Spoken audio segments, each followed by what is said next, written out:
Thank you for following this story from the very beginning.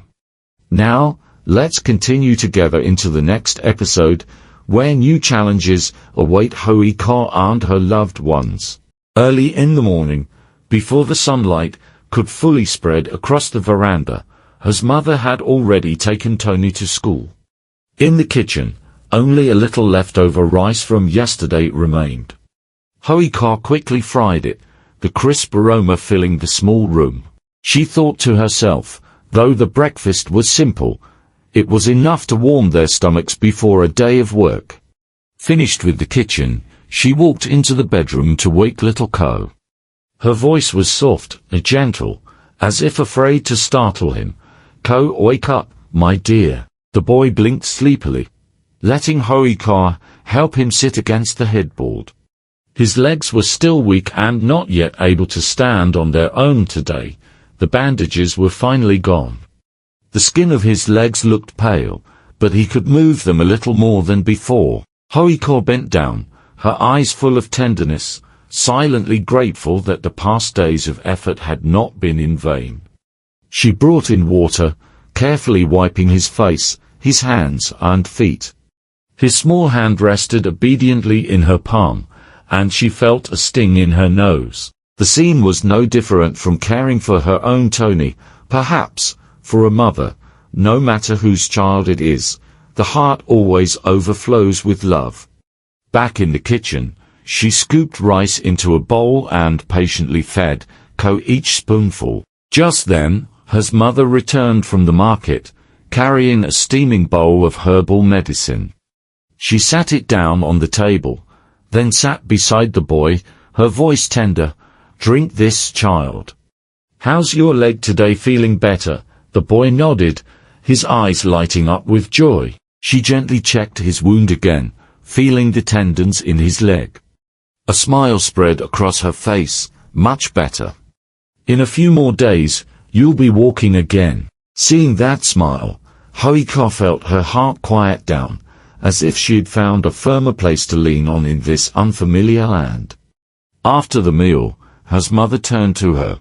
"At noon I plan to go to town and see if the fruit traders will buy our lungans. If they do, we'll sell the whole orchard and let them harvest it themselves. With just the two of us, we'll never finish in time." Hoai nodded, but cautioned softly, "Yes, but please check carefully back. If they pay too little, then let's wait. It's only one harvest a year, we can manage a little more work." Then she suddenly remembered, "Today I plan to pick some sour tamarind leaves. Many people like to buy them this season to dry and save." The older woman agreed, though her eyes carried both worry and affection. "All right, but just bring them home. I'll take them to the market. These days it's too dangerous for you to go yourself." With that, she walked back into the room, helping Co lie down and handing him a palm leaf fan. Before leaving, she reminded him gently, "If it gets too hot, use this fan. All right, your sister and I will be busy outside." Hoai stood quietly for a moment, watching the frail figure of the older woman disappear inside. A wave of gratitude welled up in her chest. She realized that in this humble home, though worries remained, it was the kindness and care of others that had truly warmed her storm-tossed heart. His mother led the fruit dealer up to the longan hill. Stretching before them was a lush green slope with more than 50 longan trees, each bearing only a sparse scattering of fruit. This year's crop was smaller, the fruits less abundant, but the flesh was thick and sweet. One taste was enough to remember forever. The dealer walked around, plucking a few fruits to taste, clicking her tongue as she judged. "They're sweet, that's true, but with so few, they'll be hard to sell. I'll pay 5 million, take it or leave it." His mother frowned. She knew how much labor had gone into this orchard all year long. Selling for that price would barely cover the costs. She countered firmly, "Add 2 million more, and I'll sell. Over 50 trees, a whole year of care, and yet only this much fruit." But the dealer shook her head, tone unyielding. "Impossible. I still have to cover transport and resell to make any profit. Seeing there was no room for compromise, his mother sighed and decided not to sell. Better to shoulder the hard work of harvesting and selling retail herself at least, then the price would be fairer. Back at the house, a large basket of shiny green sour tamarind pods already sat in the yard, their fragrance sharp and fresh. Hoaica, never resting her hands, had seen the sun still high and gone to cut more grass, leading the cow out to graze. As she walked, her mind wandered to the farm work, the fruits and vegetables, and she felt that familiar blend of weariness and joy, tired from endless chores, but happy, because here she truly belonged. In this household, she was no longer an outsider, but a part of the warmth, sharing both the work and the worrying of daily bread with everyone else. Lately, running back and forth to manage the household, juggling debts, while also taking care of Hoaica and Tony, Hung had begun to feel increasingly worn out. At night, he often couldn't sleep. In the mornings, headaches weighed on him, and sometimes, in the middle of work, he would suddenly feel short of breath, his chest tightening, as if someone were pressing down on it. He knew something was wrong with his body, yet he never complained. He didn't want to trouble anyone. Friends all had their own burdens, and Hoaica, who had only just regained her memory, didn't need more worries. So, silently, he went to the hospital alone. Along the way, a shadow of fear lingered in his chest. If something truly happens to me, who will carry the weight? Hoaica, Tony, and even his mother and son. No, I can't allow myself to collapse now. The results made him breathe easier. Fortunately, it was only exhaustion from overwork. The doctor instructed him to rest, eat properly, and prescribed some supplements, then kept him to receive and fall. Lying on the white hospital bed, watching the food drip fall one by one, Hong's mind filled with images of Hoaica smiling under the sunlight, and of Tony wrapping his arms around his neck, calling Dad. A bittersweet warmth stirred in him, and he found himself smiling faintly. He chose not to tell Hoaica. She had already endured so much pain, and only just found a little peace. He couldn't bear to add his troubles to hers. Only when he felt stronger, medicine in hand, did Hung leave the hospital. His steps carried him straight toward the small house where Hoaica lived. In his heart, the burden seemed lighter. As long as I still have strength, I will keep my promise. One day, I will bring her and Tony back home to our home. That afternoon, the sunlight had softened, and the breeze from the lychee orchard carried a sweet fragrance. Hoaica had just returned with baskets full of fruit, her back damp with sweat, but her eyes still shone with determination. Earlier that noon, his mother had told her about the orchard being forced to sell at a low price. Hoaica immediately decided she would sell the fruit little by little herself, going around to nearby houses, then to the small market, never straying too far, keeping her promise to Hung. While she was lost in thought, calculating in silence, familiar footsteps echoed at the gate. Looking up, she froze. Hung was there. She quickly stood, startled. He smiled, reaching out to wipe the bead of sweat from her forehead, though his eyes carried a trace of fatigue. I just came back from the hospital, Hung said softly. The words hit her like a stone. Her heart tightened, and she trembled as she scolded him, her voice thick with worrying. Why didn't you tell me? Why didn't you let me go with you? Do you know how much I'm worrying about you? She rushed to him, her trembling hands checking his forehead, then clasping his hands, as though afraid to miss any sign of pain. Her eyes brimmed with fear. Hung gently smiled, trying to ease her. I'm fine now. Just exhaustion, that's all, don't worry. But the more she listened, the deeper her heart ached. Since regaining her memory, she understood more than ever the weight he had carried, shouldering debts and burdens all alone, while protecting her and Tony. Sitting down on the step, Hong's voice was heavy. My house. I don't think I can get it back anymore. I've tried everywhere, but it's impossible to pay it all. Maybe I'll sell the last bit of land, then buy a small plot somewhere else. I'll build a new house, and then I'll bring you and Tony home. Hoai clasped his hand, her eyes resolute yet tearful. If we can't get it back, then let it go. Let's leave all the pain behind. I don't need a grand house, just you, Tony, and a fresh start together. All I want is peace for our family. Hung bowed his head, voice hoarse. I'm sorry for everything. Sorry that you have a home yet cannot return. Sorry that you've had to suffer with me. Hoai lifted her hand to his face, smiling through her tears. Don't apologize. You are my strength. We'll carry this together, won't we? In that moment, it felt as though the mountain of burdens in his heart fell away. He tightened his grip around her small hand, letting her warmth seep into him. The evening sky glowed golden, the wind rustled through the eaves, as though bearing witness to their unspoken vow that no matter the loss, no matter the trials ahead, they would walk the road together until the very end. Hoai and Hung carried baskets of lychees to the market together. Meanwhile, back at the house, Ko's mother came by. She had been busy the past few days and hadn't visited, but today she finally managed to stop in. Seeing her son already doing better, able to take a few shaky steps on his own, her heart was filled with both relief and emotion.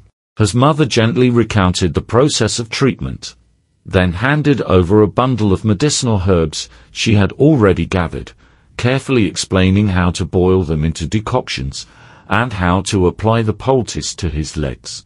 Ko's mother held her hands tightly, her voice trembling with gratitude. Thanks to you and Hoai, my son can stand again. I'll take him home now, so I can care for him more closely, and so he doesn't trouble you any further. His mother smiled kindly, her tone soft and reassuring. Trouble? Not at all. Children are heaven's blessing. To be able to save him brings me joy, and now, with his mother by his side, he'll recover even faster. The little boy nestled into his mother's arms, his legs still unsteady, but his eyes shining with hope. Just before leaving, he turned back and gave his mother a shy, radiant smile, a wordless, but heartfelt thank you. The simple courtyard scene overflowed with warmth. Whether departing or staying behind, every heart carried a quiet glow, because kindness, once given, always finds a way to continue. The night felt endless for Hoai. Tony kept scratching, tossing and turning, his skin red and raw, unable to fall asleep. She sat by his side all night, soothing him, gently scratching for him, so he could find a moment's relief. Her heart ached. Tony had already suffered from chickenpox the year before, so when these red spots began to appear, her worrying deepened. Was it something else this time? Would it be dangerous if left untreated? For a week, the spots had only appeared sparsely, and Hoai thought it was just a mild allergy. But last night, the itching became unbearable. Tony scratched until he cried, and her chest tightened with helplessness. Even his mother was worried, though her knowledge of herbal medicine only covered sprains and bone injuries, not skin conditions. At last, Hoai borrowed a phone and called Hung. The moment he heard, Hung's voice was sharp with urgency, though full of concern. Why didn't you tell me sooner? A whole week already. Kids scratching like this can be dangerous. His tone carried more worrying than reproach. He immediately dropped his work, asked for leave, and rushed over. While waiting, Hoai tried to comfort her son. She fed Tony a bowl of reheated fried rice and packed their things, ready to follow Hung to the hospital. The little boy ate while scratching, his eyes red and swollen from a sleepless night. Watching him, Hoai's throat tightened with grief. When Hung arrived, His expression darkened the instant he saw the rash spreading across Tony's body. He sat down beside the bed, stroking the boy's hair, his voice husky. "Tony, hang in there a little. Uncle Hung will take you to the doctor right away." To him, Tony was no different than his own child. During those days when Hoai went missing, it was only the two of them leaning on each other, and the bond grew even deeper. Looking at the boy now, weakened by the relentless itching, Hung's heart clenched. He wished he could take all the pain upon himself. Hung carefully placed the helmet on Hoai's head, his eyes unable to hide the whirring within. Only when the three of them were settled, did he start the motorbike, carrying mother and son swiftly toward the hospital. Upon arrival, he immediately lifted Tony from the bike, holding the boy tightly in one arm, while his other hand gripped Hoai's as though letting go for even a second might cause her to slip away. Without wasting time, he went straight to the reception desk, handled all the paperwork, and quickly led them to the dermatology department. Walking beside him, Hoai cradled Tony in her arms. It had been so long since she had been in such a crowded place. Her eyes showed both unease and worrying. She looked down at her son, her heart tightening at the sight of his fatigue. Red bumps covered his body, making him scratch incessantly until exhaustion forced him into brief sleep. Hung sat close by, his gaze never leaving the boy. He bent down to check each rash, frowning from time to time. Watching him, Hoai felt a warmth bloom in her chest, the warmth of what felt like a true family.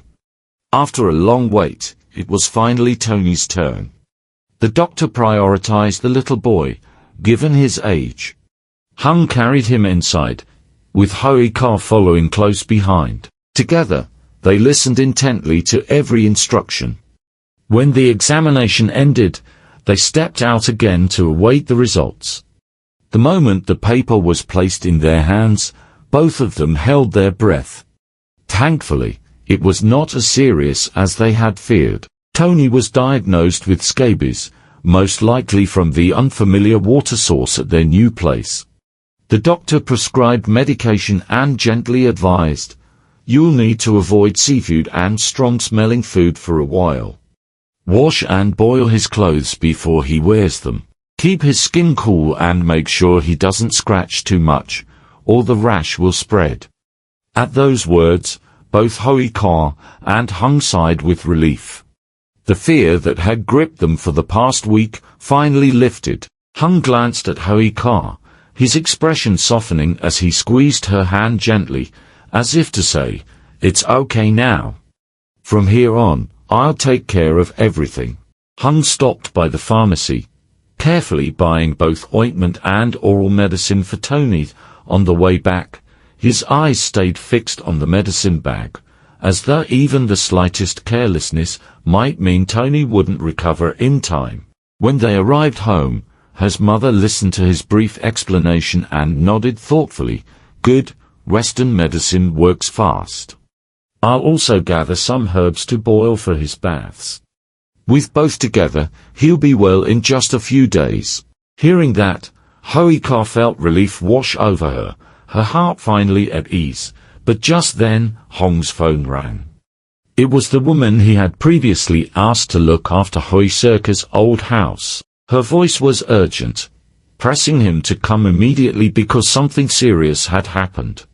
Since she insisted, Hung couldn't delay. Yet before leaving, he carefully laid out the medicine he had just bought, giving detailed instructions to his mother and Hoai. "This bottle is for drinking 3 times a day, after meals, and this tube is for applying to the skin, just a thin layer after Tony has been bathed and cleaned." He didn't leave right away. Instead, he quickly lit the stove and set a large pot of water to boil.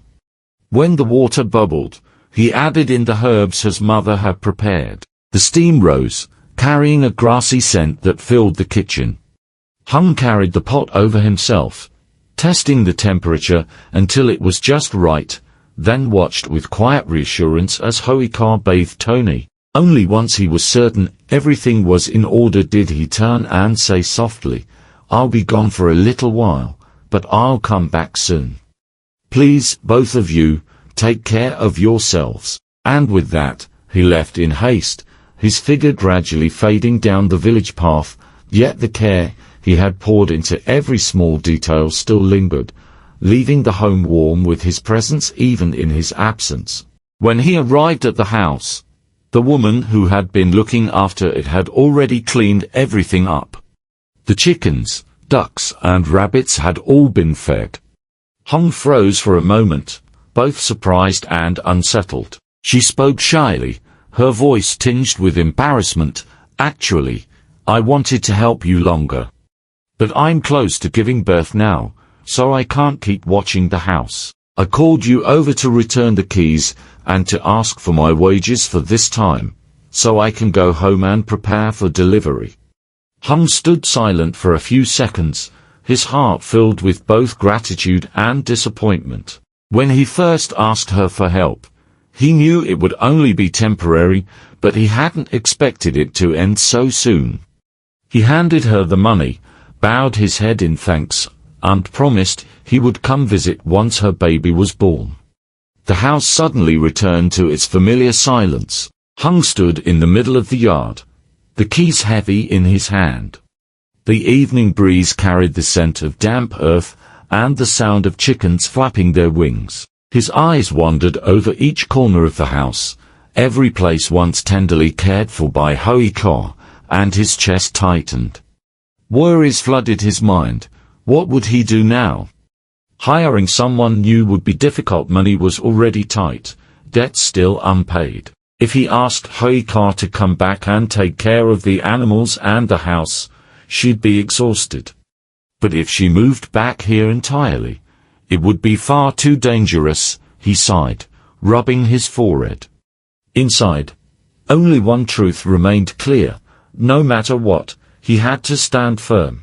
For Hoai, for Tony, and for the home he longed to keep safe for them.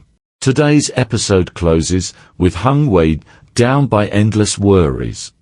In the silence of the empty house, he stands still, torn between heavy debts and the small home he longs to preserve for Hoai and Tony. Yet amidst all those hardships, a faint light of hope still shines, the belief that love, connection, and shared strength will help them endure. Tomorrow, the story will continue to unfold. Will Hung find a way to untangle the knots of fate and secure a future for his little family? Stay tuned for the next episode to walk alongside Hoai, Tony, and Hung, and don't forget to send them your wishes for peace. Tập phim hôm nay khép lại trong những lo toan chồng chất của Hùng. Giữa căn nhà vắng lặng, anh đứng lặng với bao suy nghĩ ngổn ngang. Một bên là nợ nần, một bên là mái ấm nhỏ anh hằng mong giữ cho Hoai và Tony. Nhưng giữa những trông gai ấy vẫn ánh lên niềm tin rằng tình thương, sự gắn bó và sẻ chia sẽ giúp họ vượt qua. Ngày mai câu chuyện sẽ tiếp tục mở ra. Liệu Hùng có tìm được cách tháo gỡ cho tương lai của cả gia đình nhỏ? Hãy cùng chờ tập tiếp theo để đồng hành cùng với Hoai, Tony và anh Hùng. Và đừng quên gửi lời chúc bình an đến họ nhé.